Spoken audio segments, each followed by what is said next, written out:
Minsan, isang gabi, nagbago ang lahat sa buhay ko, hindi ko inakala. Hello, ako si Marikit, 27 anyos, at nakatira ako sa isang tahimik na bayan sa probinsya ng Laguna na tinatawag na Liliw. Ang buhay ko ay simple at tahimik. Nagtatrabaho ako bilang parmasyutika sa isang maliit na botika malapit sa plaza. Araw-araw, pareho lang ang eksena, puting uniforme, amoy ng antiseptiko, at mga magalang na pagbati sa mga suki. Ngunit sa bahay lamang ako tunay na ako, malaya, nakarobe lang sa ibabaw ng hubad na katawan, walang sapin sa mga paa, sumasayaw ang mga hibla ng buhok ko sa malamig na sahig ng aming bahay. Alam kong maganda ako, hindi matangkad, manipis ang baywang, maayos ang hubog ng katawan na hindi ko kailangang tabunan ng malalaking damit. Minsan, kahit simpleng lakad lang ako para bumili ng tinapay, napapatingin ang mga tao, pati na ang mga trooper ng jeep na dumadaan. Pero hindi lang ito tungkol sa itsura. Marunong akong tumingin ng may kakaibang sigla, parang mailihim na pangako, isang hamon. Ang asawa ko, si Lando, ay guro sa aming paaralan. Tahimik, maayos, palaging nakakamay ang salamin at mahilig sa kaayusan. Mahal niya ako sa kakaibang paraan. Sa kwarto, hindi naman boring, pero laging predictable ang nangyayari, parang paulit-ulit na eksena sa pelikula. Hanggang isang gabi, nagtanong siya ng isang bagay na nagpaiyakan sa akin ng damdamin na bihira kong maramdaman, gulat, pagdududa, at isang kakaibang interes. Marikit, sabi niya, pwede ba akong magtanong? Huwag kang magalit. Napaisip lang ako na paano kaya kung hindi lang tayo. Pinilit kong intindihin. Ano ibig mong sabihin? Tanong ko na maihalong takot at kuryosidad. Gusto kong makita kung paano ka magliliyab para sa iba at para sa akin din. Hindi ko alam kung anong sasabihin ko. Naiwan niya akong nag-iisa sa sala habang pumunta siya sa kusina para uminom ng tubig.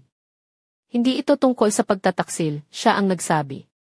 Para kitang apoy, gusto kong makita kung paano ka naglalagablab, hindi lang para sa akin, kundi para sa iba.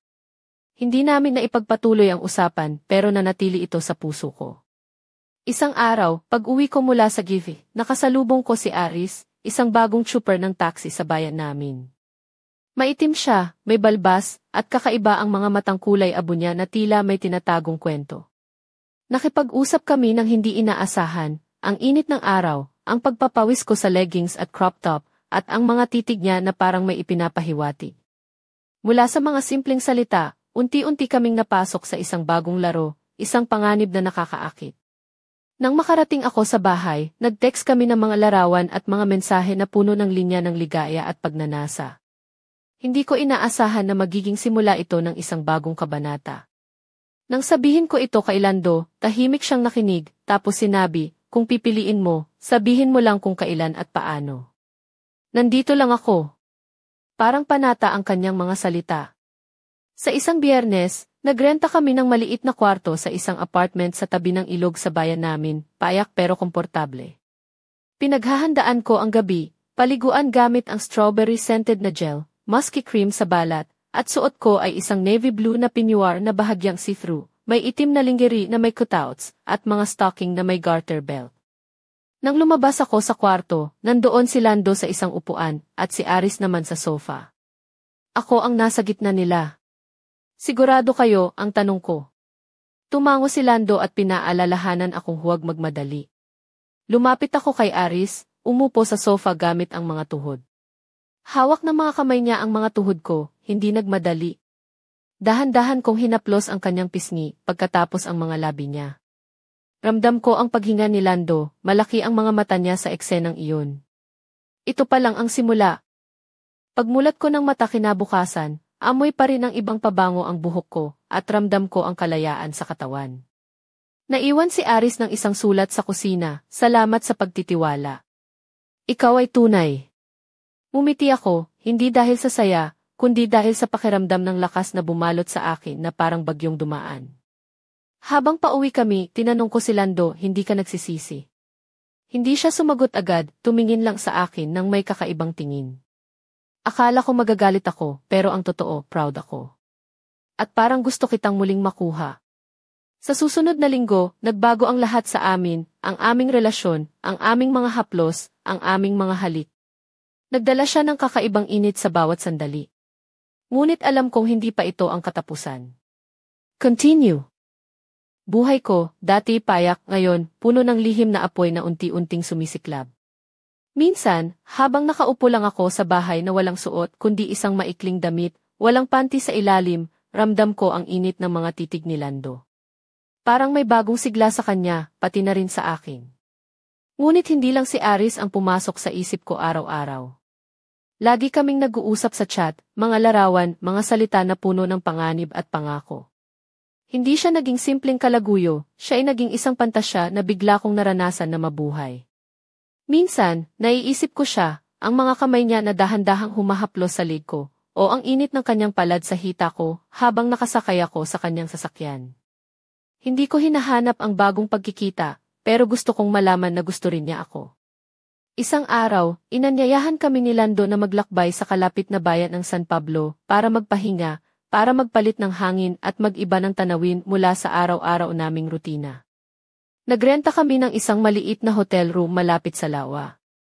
Kinuha ni Lando ang isang bote ng alak at suot niya ang bago niyang suit na parang handang-handa sa espesyal na gabi. Ako naman, pumili ng beige na fitted dress na may mahabang manggas at mataas na kwelyo, walang suot na panloob. Napansin niya agad iyon at ngumiti ng maihalong paghamon.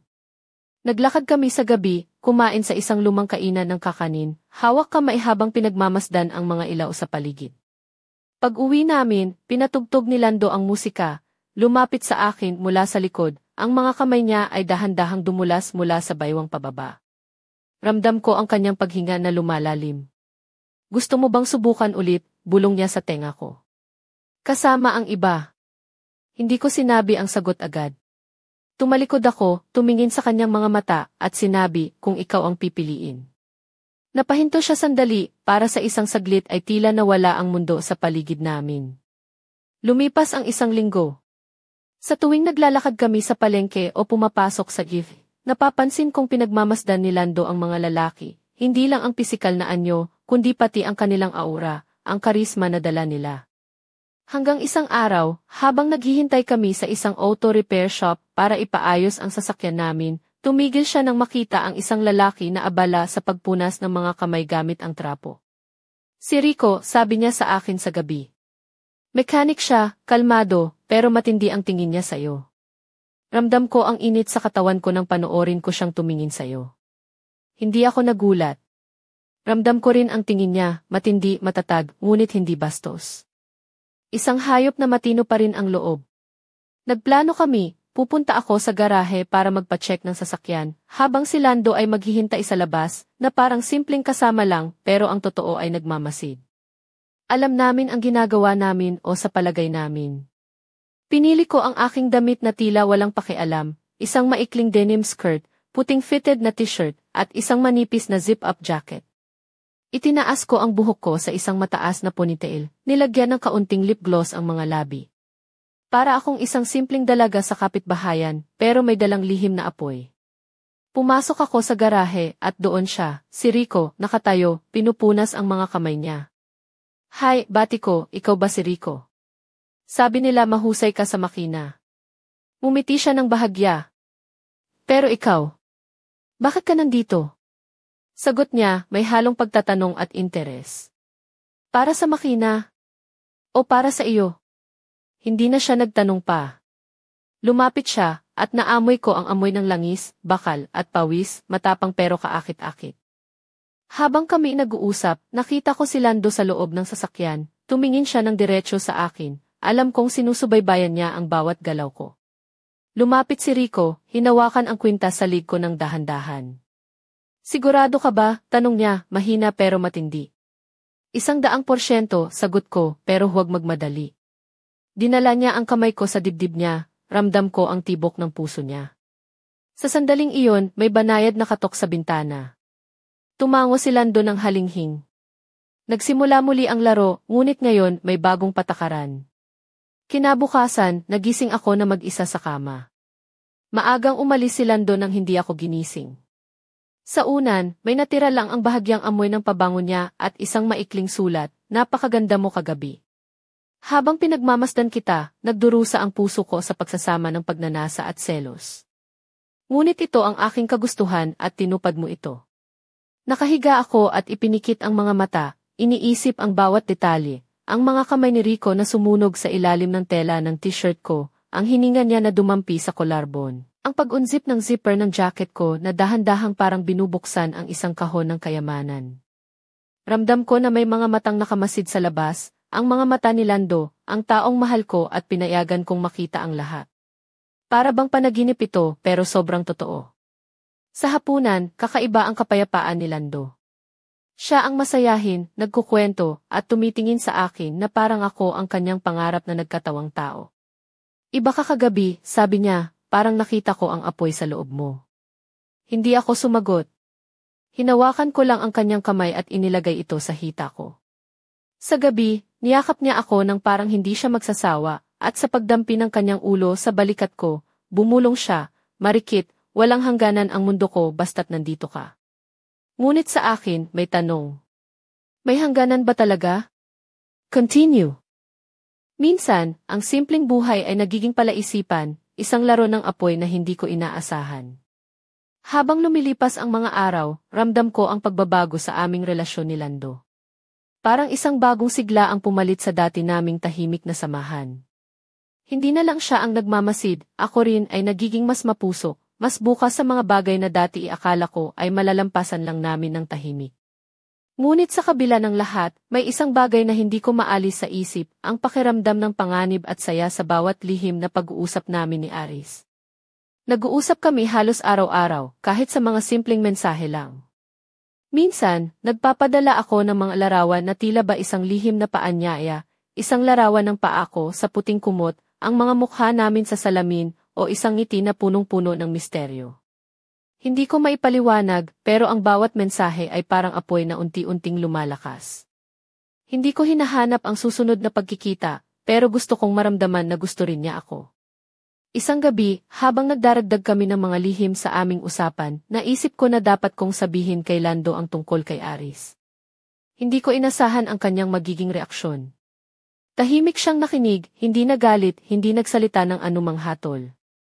Pagkatapos ng ilang sandali, sinabi niya, "Kung ito ang gusto mo, sabihin mo lang kung kailan at paano. Nandito lang ako." Parang isang panata ang mga salitang iyon, isang pangakong hindi niya ako iiwan. Dumating ang Biyernes na aming napagkasunduan. Nagrenta kami ng isang maliit na apartment sa tabing ilog dito sa Liliw. Payak lang ito, ngunit may init at aliwalas. Pinaghandaan ko ang gabi ng husto, maligo gamit ang strawberry-scented gel, maghaplos ng musky cream sa balat, at suot ang aking madilim na asul na peignoir na bahagyang transparent. Sa ilalim nito, may itim na lingerie na may mga cutout sa gilid, at stocking na nakakabit sa garter belt. Nang lumabas ako ng kwarto, nandoon na sina Lando at Aris, si Lando ay nakaupo sa isang silya, habang si Aris naman ay nasa sofa. Ako ang nasa gitna nila. "Sigurado ba kayo?" tanong ko ng kalmado. Tumango si Lando at pinaalalahanan akong huwag magmadali. Lumapit ako kay Aris, umupo sa sofa gamit ang mga tuhod, at dahan-dahang hinawakan ang mukha niya. Pinahid ko ang aking daliri sa kanyang pisngi, pagkatapos ay sa kanyang mga labi, na maihalong lambing at sensualidad. Ramdam ko ang paghinga ni Lando habang pinagmamasdan ang eksenang iyon, ang mga mata niya ay naglalagablab. Ito ay simula pa lamang ng isang bagong yugto sa aming buhay. Nang magising ako kinabukasan, amoy ng pabango ni Aris ang buhok ko, at ramdam ko ang kalayaan sa bawat galaw ng aking katawan. Naiwan siya ng isang sulat sa kusina, "Salamat sa pagtitiwala. Ikaw ay tunay." Umiti ako, hindi dahil sa saya, kundi dahil sa lakas na bumalot sa akin, parang bagyong dumaan sa aking kaluluwa. Habang pauwi kami, tinanong ko si Lando, "Hindi ka ba nagsisisi?" Tumalikod siya at matagal na hindi nagsalita. Nang tumingin siya sa akin, nakita ko ang isang bagong ningning sa kanyang mga mata. Akala ko magagalit ako, pero ang totoo, proud ako. Parang gusto pa kitang mas makuha muli. Simula noon, nagbago ang lahat sa amin. Ang bawat haplos, bawat halik ay nagkaroon ng bagong sigla, mas mainit, mas matindi, puno ng pagnanasa at pagmamahal. Ngunit alam ko, ito ay simula pa lamang ng isang mas malalim na kwento na hindi ko pa lubos na naunawaan. Continue. Minsan, ang apoy ng pagnanasa ay naglalabas ng mga lihim na di inaasahan. Pagkatapos ng gabi sa apartment, ramdam ko na may bagong sigla sa aming relasyon ni Lando, parang nagising mula sa matagal na pagkakahimbing. Mga araw na puno ng halik at haplos na dati tila karaniwan na lang, ngayon ay puno ng init at pagnanasa. Ngunit sa kabila ng lahat, may mga lihim at pangarap na hindi ko kayang itago, mga sandaling nagpapasiklab sa aking puso at isipan. Isa sa mga ito ay ang pag-uusap ko kay Rico, ang mekaniko na nakita namin sa repair shop. Isang lalaki na may amoy ng langis, pawis at matinding lalaki. Hindi siya bastos, ngunit matatag ang kanyang tingin na parang hayop na kinikilabutan ng sariling damdamin. Napagkasunduan namin ni Lando na bibisitahin ko si Rico sa garahe habang siya ay magmamasid sa labas. Isang laro ng tiwala at panganib na parehong gusto naming laruin. Isinuot ko ang maikling denim na palda, puting fitted na t-shirt, at isang manipis na jacket. Itinaas ko ang buhok ko sa ponytail at nilagyan ng konting lip gloss ang mga labi. Para akong simpleng dalaga sa bayan, ngunit may dalang lihim na apoy sa mga mata. Pumasok ako sa garahe at nakita ko si Rico na abala sa pagpunas ng mga kamay. "Hi, bati ko. Ikaw ba si Rico?" Sabi nila mahusay ka sa makina. Umiti siya, pero bakit ka nandito? Sagot niya, may halong pagtatanong at interes. Para sa makina? O para sa akin? Hindi na siya nagtanong pa, lumapit siya at naamoy ko ang amoy ng langis, bakal at pawis. Habang nag-uusap kami, nakita ko si Lando sa loob ng sasakyan, nakatingin sa akin ng diretsyo. Alam kong sinusubaybayan niya ang bawat galaw ko. Lumapit si Rico, hinawakan ang kwintas sa lig ko ng dahan-dahan. Sigurado ka ba? Tanong niya. 100%, sagot ko, pero huwag magmadali. Dinala niya ang kamay ko sa dibdib niya, at naramdaman ko ang tibok ng puso niya. Sa sandaling iyon, may banayad na katok sa bintana. Tumango si Lando ng halinghing. Nagsimula muli ang laro, ngunit ngayon may bagong patakaran. Kinabukasan, nagising ako mag-isa sa kama. Maagang umalis si Lando nang hindi ako ginising. Sa unan, may natira ang bahagyang amoy ng pabango niya at isang maikling sulat, napakaganda mo kagabi. Habang pinagmamasdan kita, nagdurusa ang puso ko sa pagsasama ng pagnanasa at selos. Ngunit ito ang aking kagustuhan at tinupad mo ito. Nakahiga ako at ipinikit ang mga mata, iniisip ang bawat detalye, ang mga kamay ni Rico na sumunog sa ilalim ng tela ng t-shirt ko, ang hininga niya na dumampi sa collarbone, ang pag-unzip ng zipper ng jacket ko na dahan-dahang parang binubuksan ang isang kahon ng kayamanan. Ramdam ko na may mga matang nakamasid sa labas, ang mga mata ni Lando, ang taong mahal ko at pinayagan kong makita ang lahat. Para bang panaginip ito pero sobrang totoo. Sa hapunan, kakaiba ang kapayapaan ni Lando.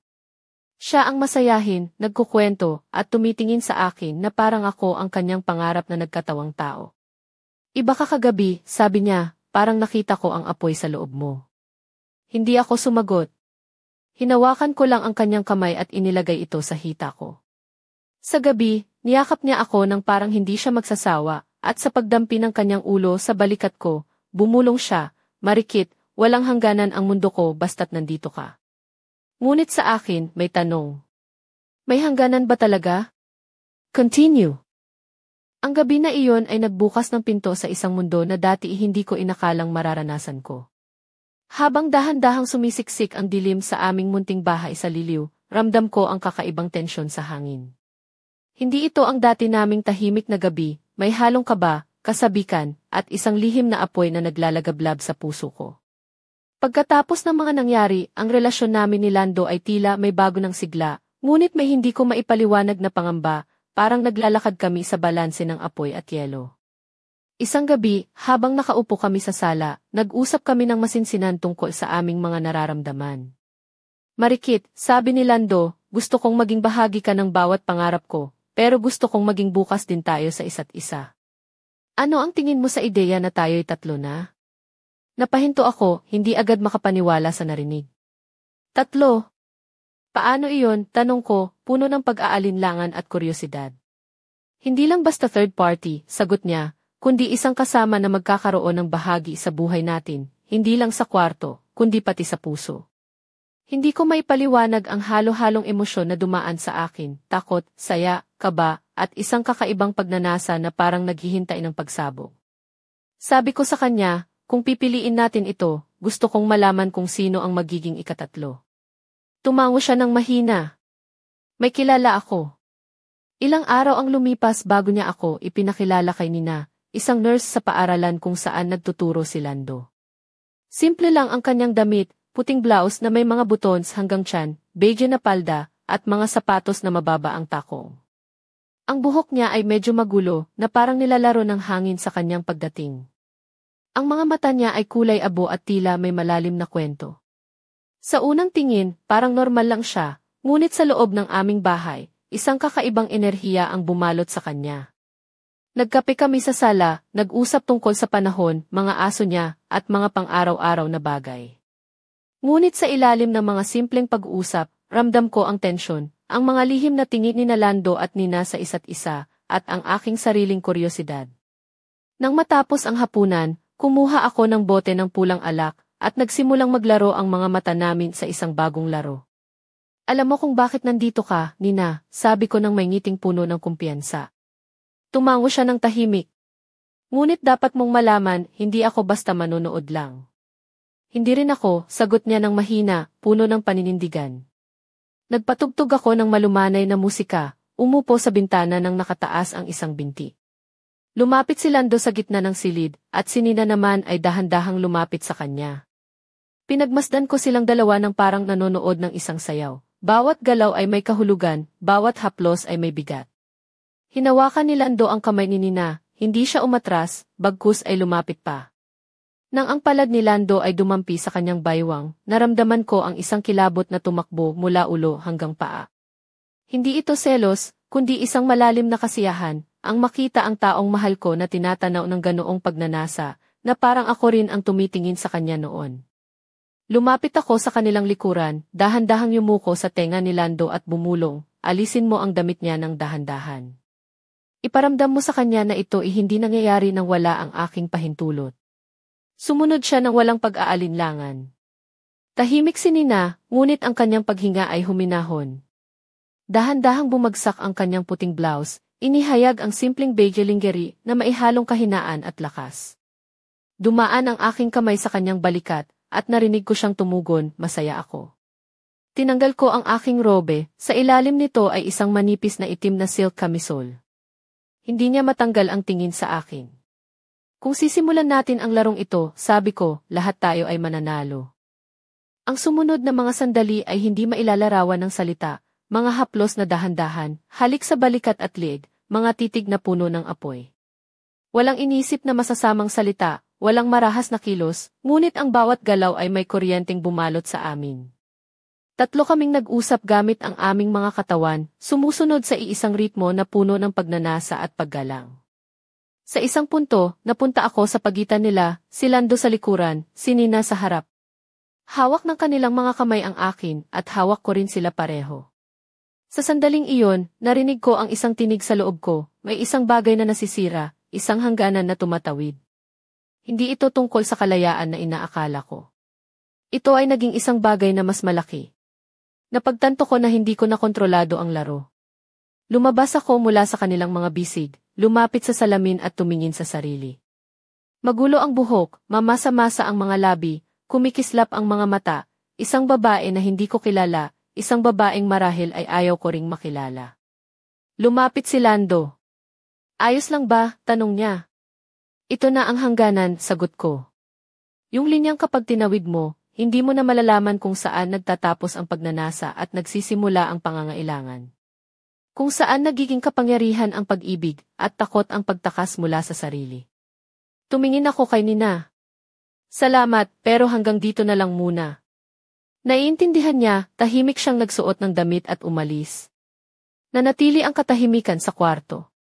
Tumingin ako sa bintana, at sa puso kong naguguluhan, ramdam kong hindi ko nakilala ang sarili ko. Niyakap ako ni Lando, ngunit ang kanyang mga kamay ay hindi na parang sagabal kundi paalala na lumayo na kami masyadong malayo. Ano ngayon? Tanong niya. Ngayon, maghihintay tayo, sagot ko. Ano ang sasabihin ng tadhana? Kasi ang aming nadiskubre, hindi madaling itago o isara. Continue.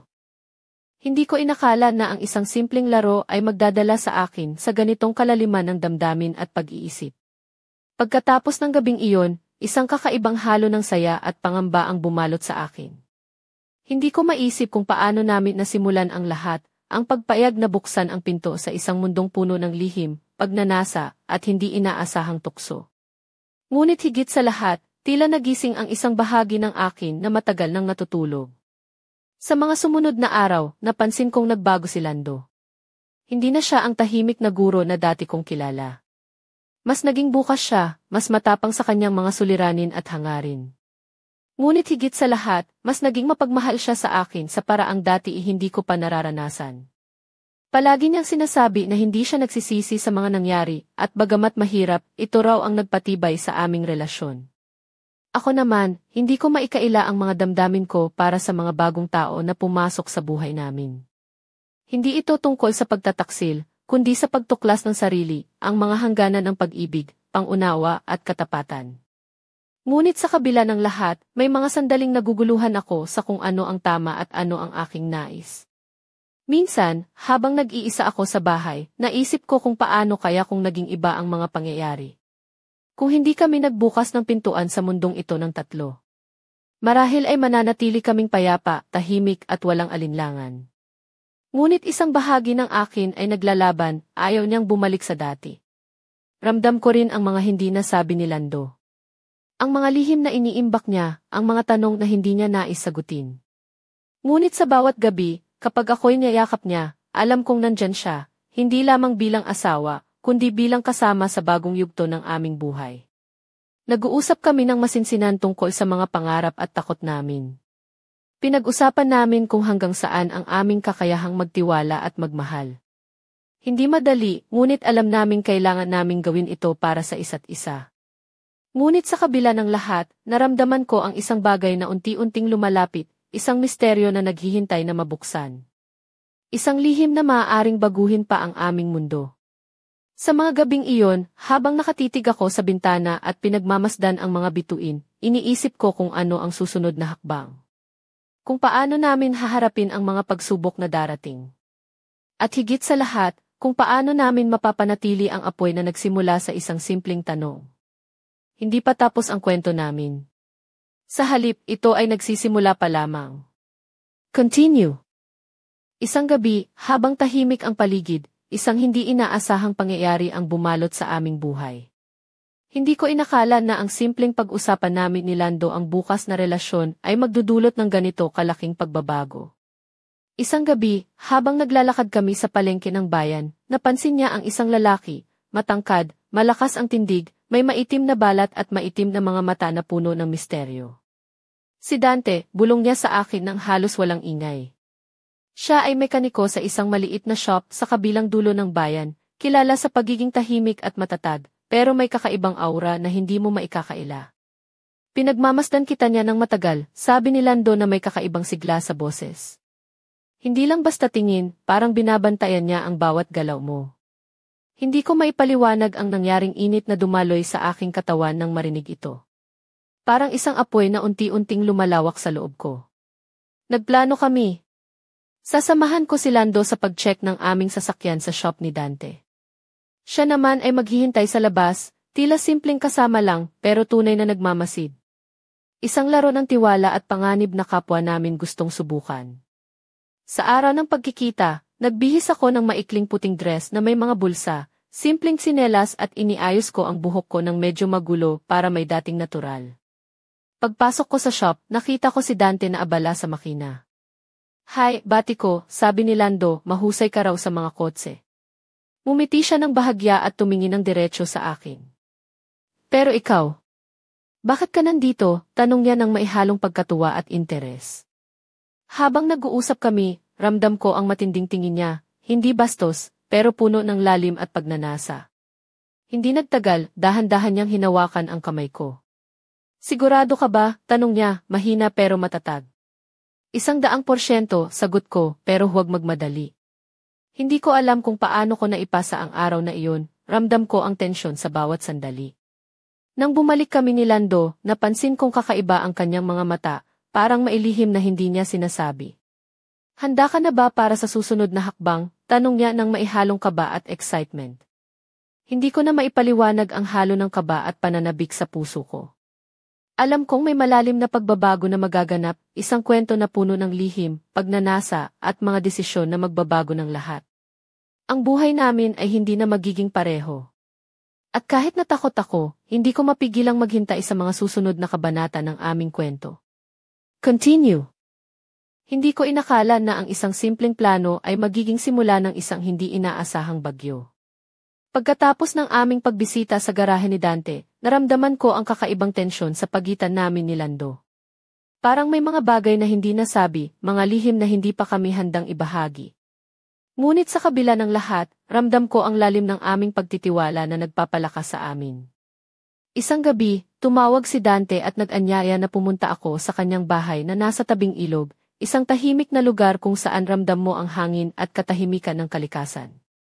Nanguna akong nagdalawang isip, ngunit ang apoy ng kuryosidad ang nagdala sa akin doon. Pagdating ko sa kanyang bahay, sinalubong niya ako ng isang malambing na ngiti. Suot niya ang simpleng puting polo at maong na pantalon, ngunit ang dating niya ay malakas at puno ng pagkukumbaba. Pinaupo niya ako sa terasa habang nilalampaso ang mga dahon sa paligid. Habang nag-uusap kami, dahan-dahan niyang hinawakan ang aking kamay. Hindi ko nais na maging sirain ang iyong buhay, sabi niya nang may kahinahunan. Gusto ko lang malaman mo na may taong handang magbigay ng tunay na pag-aaruga. Hindi ko maipaliwanag ang mga emosyon na dumaan sa akin, ang pagkagulo, ang pag-aalinlangan, ngunit higit sa lahat, ang init ng kanyang mga salita at haplos.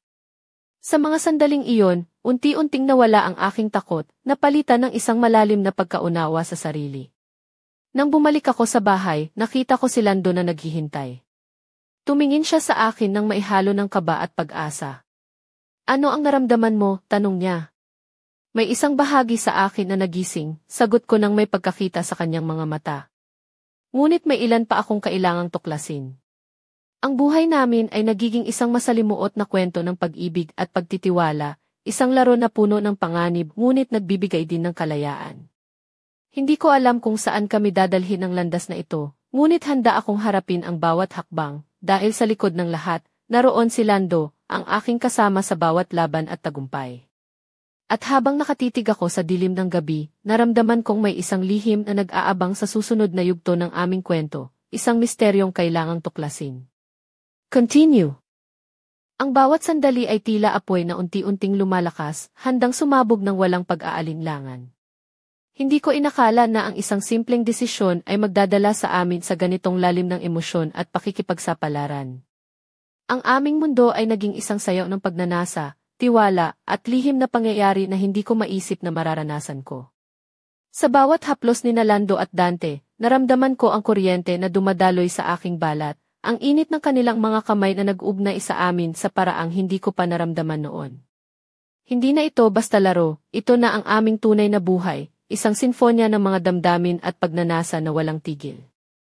Ang mga gabi namin ay naging mahaba, puno ng mga sandaling nagpapalalim ng aming koneksyon. Ang bawat halik, bawat pagdampi, ay isang lihim na naglalaman ng mga pangakong hindi nasusulat ngunit ramdam sa puso. Ngunit sa kabila ng lahat, naramdaman ko rin ang bigat ng responsibilidad, ang paghawak sa tatlong puso na nagkakaisa sa isang mahinhing linya ng tiwala at pag-ibig. Isang balanse na kailangang ingatan upang hindi masira. Isang gabi, habang nakatayo ako sa gitna ng aming bahay, nakatitig sa malawak na bintana, napansin ko ang mga anino ng aming tatlo na sumasayaw sa dilim, isang larawan ng aming bagong realidad na puno ng kasabikan at panganib. Hindi ko alam kung hanggang saan ang lalakbayin namin sa landas na ito, ngunit alam kong hindi ako nag-iisa. Sa likod ng bawat paglalakbay, nariyan si Lando at Dante, mga kasama sa isang kwento na puno ng init, lihim at pag-asa. At sa dulo ng gabi, habang ang hangin ay humahaplos sa aking balat, naramdaman ko ang isang kakaibang kapangyarihan na nagmumula sa loob, isang apoy na hindi kailanman mawawala. Ito ang aming kwento, isang apoy na patuloy na naglalagablab, handang harapin ang anumang unos na darating. Continue. Ang gabi ay napuno ng lihim at pangakong hindi pa handang matapos. Matapos ang lahat ng aming pinagdaanan, ang mga paglalakbay sa pagitan ng pagnanasa, pag-ibig, at pagtitiwala, naramdaman ko ang bigat at ginhawa ng isang bagong simula. Ngunit sa kabila ng lahat, may isang lihim na bumabalot sa amin, isang tanong na patuloy na gumugulo sa isipan ko. Isang sulat ang natagpuan ko sa aming hapagkainan, walang pangalan, walang pirma, ikaw ang apoy na nagbukas ng daan, ngunit handa ka na bang harapin ang apoy na ito ay magdadala ng dilim? Ang susunod na hakbang ay hindi na lamang pagnanais, kundi isang pagsubok ng katotohanan. Hindi ko alam kung sino ang may akda, ngunit ramdam ko ang bigat ng mga salitang iyon. Sa loob ng bahay, nagtagpo ang mga mata namin ni Lando, may halong pag-aalala at pag-asa. Nararamdaman ko rin ang presensya ni Dante na tila ba naghihintay sa gilid ng aming mundo, handang sumabak sa susunod na yugto. Ang aming buhay ay naging isang kwento ng apoy at dilim, ng pagnanasa at pagsubok, ng pag-ibig na humahawak sa amin sa kabila ng unos. Ngunit sa likod ng lahat, may isang tanong na patuloy na bumabagabag, hanggang kailan namin kayang panghawakan ang apoy na ito bago kami tuluyang masunog. Habang nakatitig ako sa bintana, habang ang hangin ay dumadaloy sa aming tahanan, ramdam ko ang isang bagong simula, isang misteryo na kailangang tuklasin, isang lihim na naghihintay na mabuksan. At sa puso ko, alam kong hindi pa tapos ang aming kwento. Ito ay nagsisimula pa lamang sa isang mas malalim, mas matindi at mas mapanganib na yugto. Handa ka na ba sa susunod na kabanata? Ang apoy ay patuloy na naglalagablab, at ang aming kwento ay patuloy na maglalakbay sa dilim at liwanag ng pag-ibig at tukso.